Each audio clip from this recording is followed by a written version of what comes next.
In the early spring of 1919, the town of Verdancy emerged from the shadow of war with a facade of normalcy that barely concealed its scars. The Seine glistened under the weak sunlight, reflecting bridges pocked with years of neglect and artillery damage. Chimneys puffed thin streams of smoke, carrying the scent of bread, wood fires, and the faint metallic tang of memories that lingered in the air. Verdancy was a town of women. The war had swept away nearly every man of fighting age. Fathers, brothers, husbands, and sons had been claimed by distant fields of battle. The streets whispered a quiet truth. This was a city living in absence. The widows of Verdancy moved through their days with a rhythm forged by grief and necessity. Market mornings saw them negotiating prices, loading baskets, and supervising apprenticeships in trades once dominated by men. Their faces bore the weight of unspoken sorrow, yet their eyes carried a stubborn glimmer of resolve. They managed farms, bakeries, and workshops, yet every movement was underscored by the invisible ledger of those who would never return. Children, predominantly female, learned early the roles that their fathers had been meant to teach: ploughing fields, tending livestock, repairing machinery, tasks that were both labor and inheritance. In private, these women grappled with profound isolation. Letters from husbands at the front, arriving late or never at all, were carefully preserved, tucked in drawers, read and reread as if a single word could summon the absent. Diaries reveal nights of anguish, the flickering candlelight casting shadows over grief-stricken faces, writing passages that alternated between despair and fierce determination. The house is ours now, though it was theirs. We must hold it. Not just for ourselves, but for those who will never walk these halls again. Education in Verdancy transformed under the pressure of necessity. Schools, once male-led institutions, now relied on women to instruct. Subjects shifted from classical studies to practical skills: agriculture, accounting, medicine, and household management. Girls were encouraged to take on roles traditionally reserved for boys, and gradually, boys who remained too young to fight or too old to serve followed lessons in resilience rather than martial skill. Academic records from 1920 indicate that women comprised 70% of the educational workforce, a striking reversal of societal norms. The town's public spaces reflected this quiet revolution. Taverns, once dominated by male voices, now echoed with discussions of economics, civic management, and strategies for survival. Kitchens became command centers where women coordinated the repair of homes damaged by neglect, organized communal kitchens, and oversaw the distribution of scarce resources. Every decision carried both practical and symbolic weight, asserting a new social order born of necessity. Grief was omnipresent, yet it was often expressed through ritual and collective memory rather than overt lamentation. Church pews, filled almost entirely by women, reverberated with prayers for absent sons and husbands. Memorial services became central events in the town's calendar, occasions for storytelling, reflection, and subtle acts of resistance. Women wore the badges of mourning not just as a personal statement, but as a declaration of endurance. Their presence itself was defiance against a war that sought to erase them. Economically, Verdancy adapted with surprising ingenuity. Widows took over family businesses, experimenting with methods that had previously been unexplored. Bakeries doubled output, tailoring shops innovated with new designs, and small farms diversified crops to meet the demands of post-war scarcity. Municipal records show that some women even organized informal banking and trade networks, extending their influence beyond the domestic sphere into public life. The psychological landscape was equally complex. Social reformers visiting Verdancy in the early 1920s noted a phenomenon they termed survivor fatigue. Women bore the triple burden of emotional care, economic responsibility, and household management, and yet they cultivated resilience. Networks of mentorship emerged. Older widows teaching younger women the skills necessary to survive and thrive. These relationships were not purely transactional. They became lifelines, threads connecting generations and preserving community cohesion in a time when the traditional male-led structures had vanished. Daily life was punctuated by moments of quiet tension and adaptation. Men who returned from the war expected to reclaim authority, but encountered a society that had evolved in their absence. Conflicts arose over property, leadership, and social norms, sometimes erupting in public arguments, other times in subtle domestic negotiations. Women, having spent years managing the town's lifeblood, rarely relinquished control without careful deliberation. In many cases, compromises emerged, forming a new social contract shaped by necessity rather than tradition. Children grew up in a world acutely aware of absence and responsibility. Girls were raised not only as daughters, but as future heads of households, while boys, when present, learned to navigate a landscape reshaped by female authority. Letters from schoolteachers document subtle shifts in behavior and expectation. Children who might once have relied on paternal instruction were now guided by mothers, aunts, and elder sisters. This early exposure to leadership and autonomy would leave lasting impressions on Verdancy's future generations. The streets themselves told a story. Evening winds carried the scent of bread from communal ovens, mingling with smoke from stoves and the faint perfume of flowers planted in remembrance. Cobblestones echoed the steady footsteps of women returning from work, carrying burdens both literal and figurative. Every doorway, every window seemed to bear witness to lives reshaped by absence, yet lived with courage and determination. Amidst these adaptations, cultural life persisted. Music, dance, and storytelling became vehicles for both remembrance and communal bonding. Festivals, once celebratory of couples and families, shifted focus toward memory and resilience. Songs and dances memorialized the absent, honoring husbands and sons, while also celebrating the survival of those who remained. These rituals served both emotional and social functions, maintaining cohesion and preserving the town's collective identity. By the mid-1920s, Verdancy had transformed into a city that bore the imprint of war, but also the mark of female agency. Cemeteries multiplied, memorials rose, and each street echoed the absence that had defined the preceding decade. Yet this absence was not emptiness. Verdancy's heartbeat was carried in the hands, voices, and resolve of its women, who had not only survived, but reconstructed the social, economic, and cultural fabric of the town. By the spring of 1921, Verdancy had grown accustomed to its new reality, though the shadow of the Great War lingered in every alley, garden, and home. The streets no longer echoed with the booming voices of soldiers or the laughter of young men at the market. Instead, the town thrummed with the steady, purposeful steps of women who had learned to shoulder the weight of absent generations.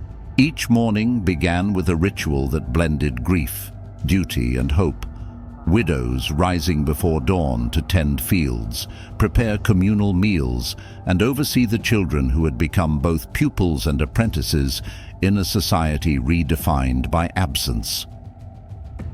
The marketplace became a stage where resilience and ingenuity were on display. Women called out their wares in rhythmic cadence, negotiating prices with a mixture of pragmatism and gentle humor. The scent of fresh bread mingled with the earthy tang of vegetables and the faint metallic note of tools being sharpened nearby. Mothers balanced infants in slings while calculating the day's earnings, their hands raw from labor but precise in skill. Observers from other towns often remarked on Verdancy's vibrancy, failing to grasp that beneath the surface of commerce lay a collective endurance forged in grief. Home life, by contrast, was suffused with silence and memory. Candles flickered in kitchens where widows prepared meals for families who had been shattered by loss. One woman, Jeanne Leclerc, meticulously preserved the letters her husband had sent from the front, reading them aloud to her daughters as if the words could conjure his presence. "He would have wanted us to continue," she murmured, smoothing the worn paper. The act was not only remembrance, but instruction, an intimate lesson in resilience, determination, and continuity.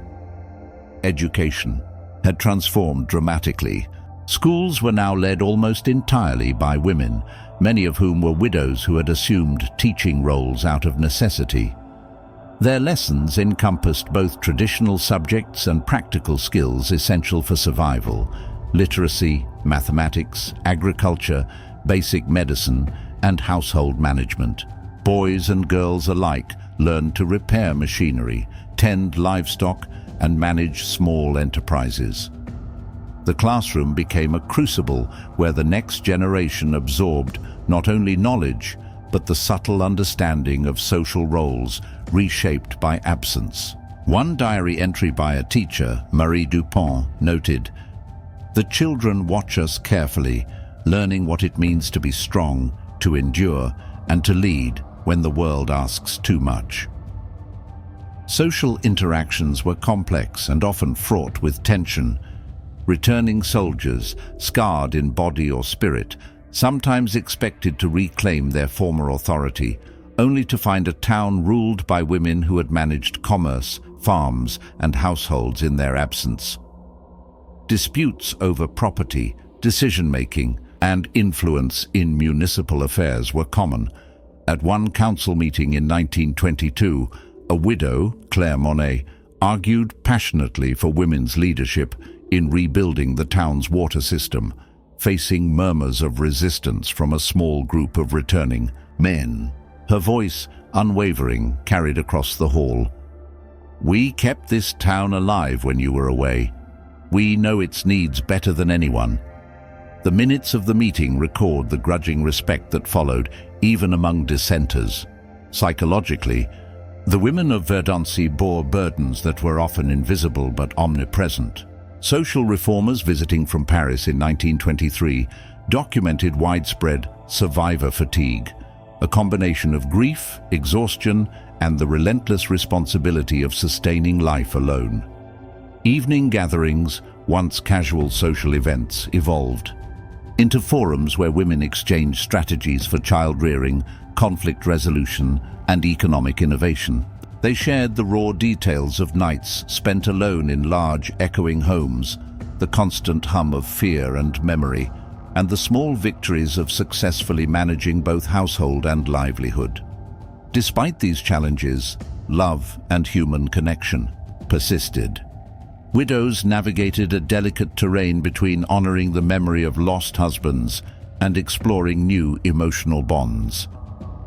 Letters discovered in the Leclerc archives reveal secret courtships, whispered confidences, and moments of laughter that defied the pervasive sadness. One young widow wrote to her sister, "I dare to smile again, even as I feel his absence. Perhaps there is a life to be lived still, a future to grasp, though it is shaped differently than we imagined." These personal narratives provided a counterpoint to the public stoicism, illustrating the complex, intimate negotiation between grief and desire. Economic innovation continued to define Verdancy's evolution. Women organized cooperatives to manage shared resources, coordinate harvests, and maintain local trade networks. Tailors, bakers, and blacksmiths, now under female management, experimented with efficiency and style, often introducing innovations that had been unthinkable before the war. Municipal records note that women increasingly participated in governance, with several elected to positions that had once been reserved for men. These structural changes reflected not only necessity, but also a reimagining of civic identity, one in which female agency became integral rather than provisional. Cultural life adapted in parallel. Churches, once silent in the absence of male congregants, now hosted gatherings that combined religious observance with community planning and education. Festivals celebrated both memory and resilience. Memorial dances, storytelling evenings, and musical performances intertwined commemoration of the lost with affirmation of ongoing life. One festival in 1923 featured a dramatic reenactment of local wartime events, narrated entirely by women, interspersed with songs and poetry honoring fallen husbands and sons. These occasions were at once solemn and celebratory, fostering solidarity and preserving a collective identity shaped by shared experience. By the mid-1920s, Verdancy had emerged as a transformed town. Its streets, alive with activity, bore witness to a society in which women's labor, intelligence and emotional strength dictated the rhythm of life. Cemeteries multiplied, monuments rose, and every corner of the town carried the imprint of absence. Yet this absence was no longer solely a marker of loss. It had become a catalyst for resilience, innovation, and social redefinition. Women had not only survived, they had recreated the social, economic, and cultural fabric of their community. Archival fragments, letters, diaries, municipal records reveal a town negotiating the boundary between memory and forward movement. Children learned lessons of endurance, businesses adapted and expanded, and women negotiated the tension between tradition and necessity. Verdancy, once emptied of men, thrived as a testament to human adaptability, the power of communal solidarity, and the enduring strength of those who refused to vanish in the face of tragedy. The city's heartbeat had shifted, now carried in the hands, voices, and resolve of women who had learned to lead, nurture, and innovate. By 1927, Verdancy had entered a period of uneasy stability. The echoes of the Great War still haunted its streets, but new challenges had begun to emerge, shaping the town in ways both subtle and profound. Markets remained lively, workshops continued to hum with industry, and schools thrived under the direction of women who had taken the reins of education during the years of absence. Yet beneath this apparent order, the town faced the looming pressures of economic uncertainty, shifting social norms, and the persistent shadow of grief that had defined the post-war years. The economic landscape of Verdancy had transformed dramatically since 1919. Women's cooperatives, initially established out of necessity, had matured into sophisticated networks managing trade, agriculture, and small manufacturing. Local bakeries and tailoring shops now supplied neighboring towns, and artisan workshops produced goods that were both practical and innovative. These enterprises not only sustained the town, but also became a source of identity and pride. Women, like Claire Monet and Jeanne Leclerc, emerged as recognized leaders, coordinating complex operations that had once been the sole domain of men. Their correspondence, preserved in municipal archives, reveals meticulous planning, negotiations with distant suppliers, and careful record-keeping, illustrating a level of acumen that reshaped Verdancy's economy. Yet, progress was not without attention. Returning men, some disillusioned and broken from the battlefields, expected to reclaim authority and influence. Their reintegration into daily life often produced friction, both subtle and overt. Diaries describe confrontations in council chambers, disputes over business ownership, and clashes within households. In one notable incident from 1926, a group of returning men, attempted to challenge the leadership of a local cooperative run by widows. The confrontation escalated into a public debate in the town square, where the women defended their positions with a combination of legal knowledge, practical experience, and unyielding determination. Observers noted that the resolution, achieved through negotiation and compromise, reflected a new balance of power, one in which women's contributions were recognized as indispensable. Education continued to evolve, becoming a cornerstone of Verdancy's resilience. Schools, predominantly led by women, emphasized practical knowledge alongside traditional subjects. Boys and girls alike participated in workshops teaching agricultural techniques, trade skills, and domestic medicine. Mentorship programs flourished, pairing experienced widows with students to impart not only technical expertise, but also lessons in leadership, resilience, and community responsibility. Letters from teachers during this period convey the sense of urgency and hope. The younger generation was being prepared to inherit a world transformed by absence, yet still fraught with challenge. Daily life was infused with both continuity and innovation. Kitchens and workshops became centers of strategy and collaboration, with women coordinating labor schedules, managing resources, and planning communal activities. Markets, once bustling solely with commerce, became arenas for social exchange, debate, and the reinforcement of community bonds. The rhythm of life was punctuated by rituals of remembrance, with memorial services honoring lost husbands and sons integrated into seasonal festivals. These ceremonies reinforced social cohesion, providing a space for collective mourning, while also celebrating survival and ongoing life. Psychologically, the town's women bore the cumulative weight of years of responsibility. Social reformers visiting Verdancy documented enduring patterns of survivor fatigue, observing how grief, labor, and social leadership intertwined to shape emotional landscapes. Evening gatherings, informal meetings, and community councils became vital spaces for sharing burdens, offering guidance, and negotiating the evolving social order.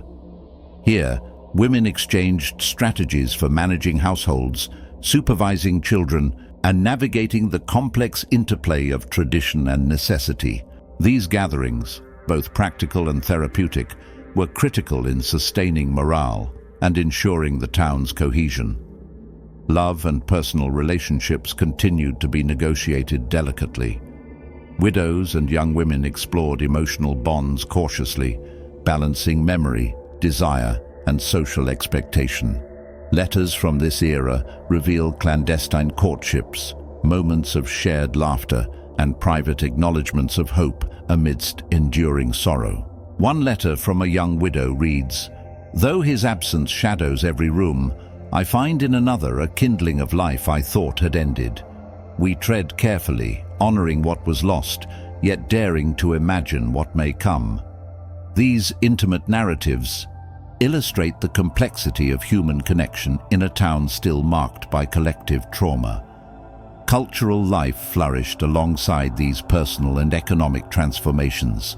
Women organized theatrical performances, musical gatherings, and storytelling evenings, blending entertainment with reflection. Plays depicted wartime experiences, local heroes, and stories of resilience, often performed entirely by women and young students. Festivals integrated ritualized remembrance with celebration, creating spaces where grief and hope coexisted. Local chronicles describe one festival in 1928 where the town square echoed with song and poetry, honoring both those who had fallen and the ingenuity of those who remained. As Verdancy approached the end of the decade, its evolution became increasingly evident. The city's infrastructure had recovered, schools and workshops thrived, and social networks had adapted to accommodate the enduring absence of men. Yet the legacy of the Great War remained etched into the collective consciousness. Cemeteries expanded, memorials were erected, and every street corner carried the memory of loss, perseverance, and adaptation. The city's heartbeat, once defined by masculine presence, now pulsed in the hands, voices, and determination of women who had learned to lead, nurture, and innovate under extraordinary circumstances.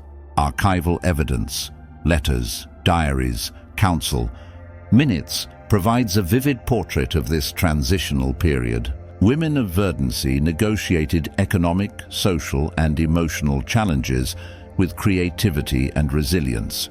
Their stories, largely absent from broader historical narratives, illuminate the capacity of human communities to endure, adapt, and reconstruct themselves in the aftermath of profound trauma.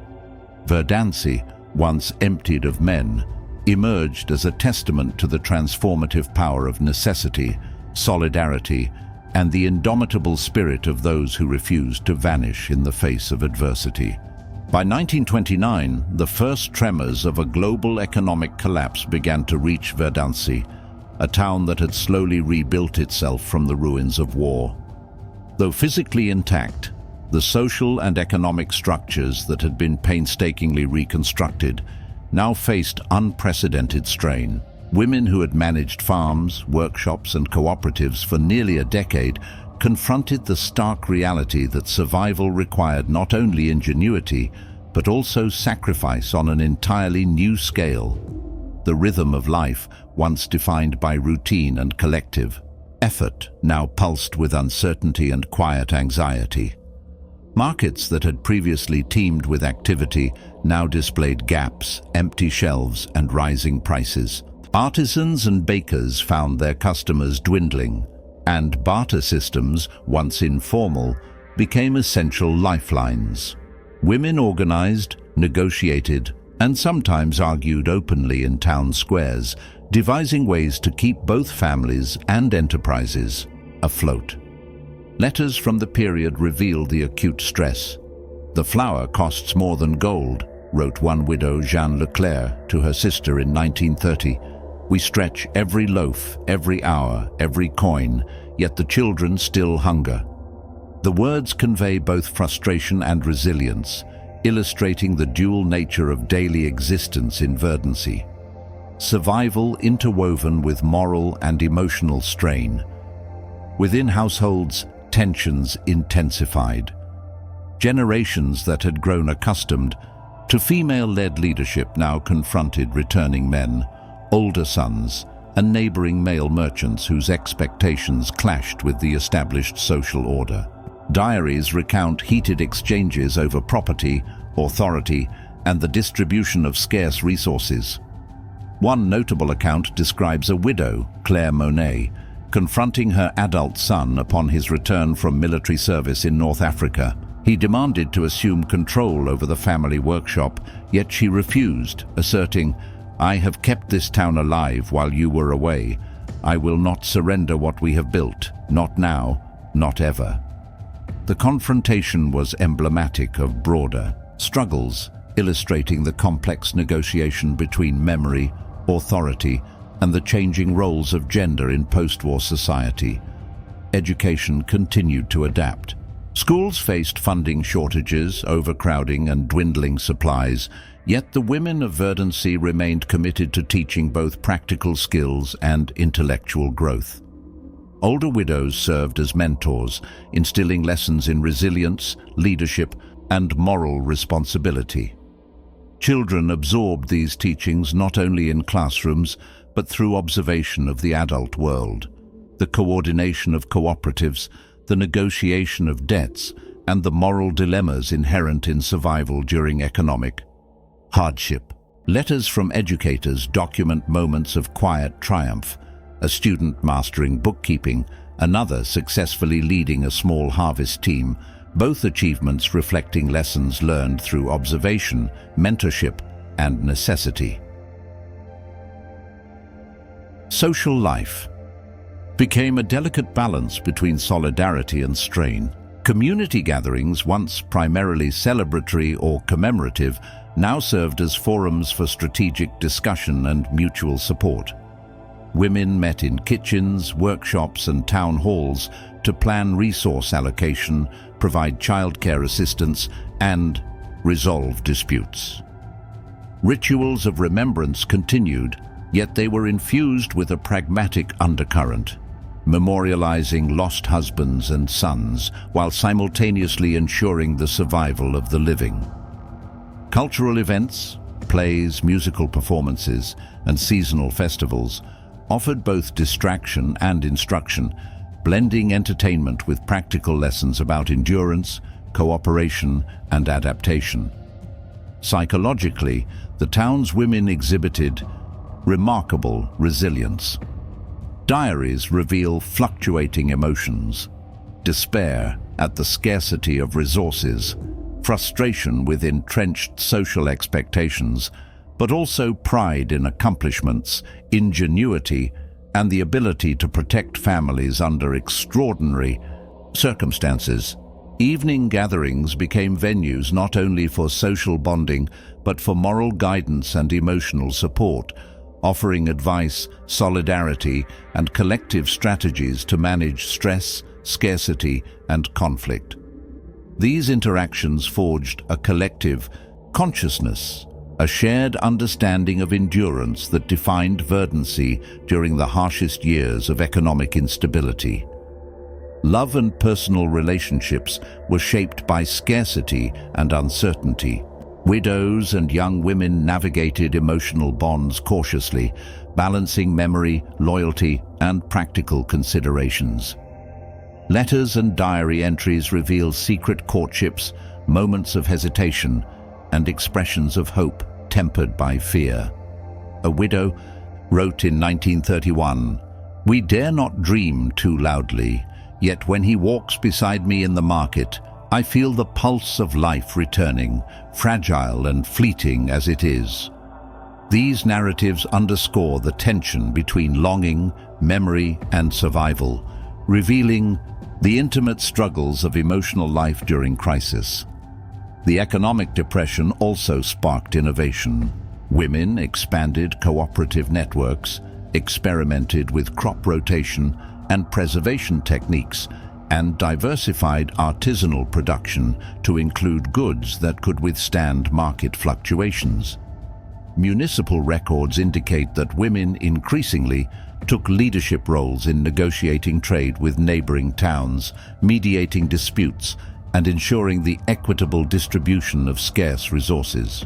Their management was not merely administrative, it embodied strategic foresight, practical intelligence, and the moral imperative to sustain the community. As Verdancy moved into the early 1930s, it became evident that the town's survival relied on the complex interplay of social innovation, emotional resilience, and economic ingenuity. Cemeteries, monuments, and memorials continued to bear witness to the war, yet life persisted, pulsing in the hands, voices, and determination of the town's women. Their leadership had not only sustained Verdancy through the immediate post-war period, but now guided it through economic turbulence, social negotiation, and the moral challenges of survival. Archival evidence, letters, council minutes, diaries, and financial ledgers provides a vivid portrait of this era. Women negotiated scarcity, redefined leadership, and adapted cultural norms, all while navigating grief, longing, and ethical dilemmas. Verdancy, a city once emptied of men, remained a testament to human adaptability, communal solidarity, and the enduring strength of those who refused to vanish under the pressures of history. In the shadows of global economic collapse, its heartbeat persisted, resilient and unbroken, carried forward by those who had learned to lead, endure, and innovate against overwhelming odds. By 1935, Verdancy had entered a complex and precarious era. The echoes of the Great War, though fading in immediate memory, continued to shape the town's identity. Economic recovery had been uneven, while some workshops and cooperatives thrived. Under female leadership, fluctuations in trade and ongoing scarcity of resources cast shadows over even the most resilient enterprises. The town, long defined by the absence of men, now faced a subtler challenge: the emergence of a generation who had never known a male presence in daily life, whose understanding of leadership, labor, and social norms had been shaped entirely by the women around them. Daily life in Verdancy had grown both efficient and intricate. Women rose early to oversee farm work, manage businesses, and coordinate communal support systems. Streets, once quiet at dawn, now resonated with the sounds of industry, the hammering of tools, the rhythmic chopping of firewood, and the clatter of carts delivering goods. In kitchens, women prepared meals for families and workers, balancing nutrition with scarcity, and imparted lessons to children in budgeting, cooking, and ethical responsibility. Diaries from the period reveal a constant negotiation between pragmatism and care. We stretch every ounce of flour, every hour of daylight, yet the children must not see despair. They inherit not only food, but courage. Education continued to evolve as a critical instrument of social continuity. Schools, under female leadership, now incorporated complex vocational training alongside traditional academics. Girls mastered bookkeeping, mechanics, and medicine. Boys, few in number, were instructed not only in practical skills, but also in collaborative leadership. Mentorship programs paired elder widows with young women and children, ensuring that knowledge of survival, governance, and social negotiation was transmitted across generations. One diary entry by teacher Isabelle Fournier captures the intensity of this educational mission. Every lesson is both instruction and preparation for life in a world that demands courage, ingenuity, and memory. Social interactions, however, were increasingly complex. Returning men, older sons, and relatives from nearby towns sometimes challenged female authority, expecting to reclaim roles vacated during the war and its aftermath. Disputes arose over property, economic control, and domestic arrangements. A vivid account from 1936 describes a public confrontation in the market square, where two widows successfully defended their cooperative's management against male relatives seeking control. The resolution, achieved through negotiation and the strategic presentation of records and resources, symbolized Verdancy's evolving balance of power. Authority was no longer automatically inherited by men, but earned through competence, experience, and communal legitimacy. Personal relationships, shaped by years of absence and trauma, were delicate and nuanced. Widows, mothers, and daughters navigated emotional bonds with a mixture of caution, longing, and pragmatism. Letters and diary entries reveal moments of intimacy, laughter, and private grief, intertwined with the ethical dilemmas of forming new connections while honoring the memory of lost husbands. One young widow wrote in 1935, "I fear the judgment of the town, yet in his presence I feel alive again. How to reconcile memory with desire is a question I ask myself each day." These narratives provide intimate insight into the psychological landscapes of women balancing survival with human connection.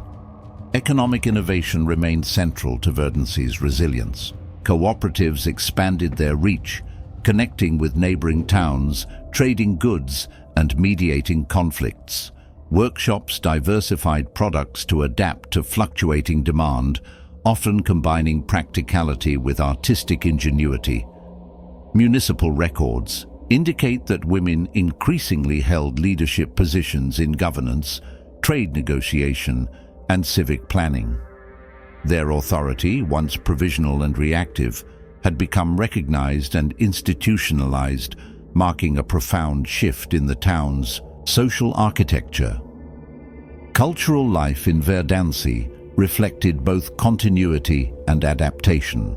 Memorial rituals for fallen soldiers remained integral, yet were supplemented by educational programs theatrical performances, and public exhibitions that celebrated resilience, memory, and ingenuity. Children and young adults participated actively, performing songs, plays, and readings that conveyed history, morality, and communal values. One festival in 1937, recounted in local newspapers, featured performances entirely directed and performed by women, illustrating the town's commitment to preserving memory while fostering creativity and leadership among the next generation. By the late 1930s, Verdancy had become a town defined not by absence, but by adaptation, innovation, and the deliberate cultivation of resilience. Cemeteries and memorials stood as reminders of loss, yet life pulsed robustly through its streets, workshops, and homes. The new generation, shaped by female leadership and collective endurance, embodied the lessons of survival, social cooperation, and moral responsibility. Archival evidence, letters, diaries, municipal documents, and personal accounts offers a vivid portrait of this era.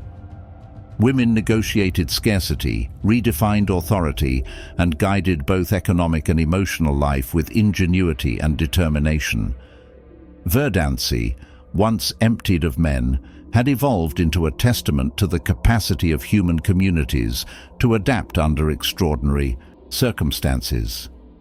Its heartbeat, carried by women and inherited by the generation they raised, persisted as a symbol of resilience, creativity, and the enduring strength of those who refused to vanish, even when history seemed to demand it.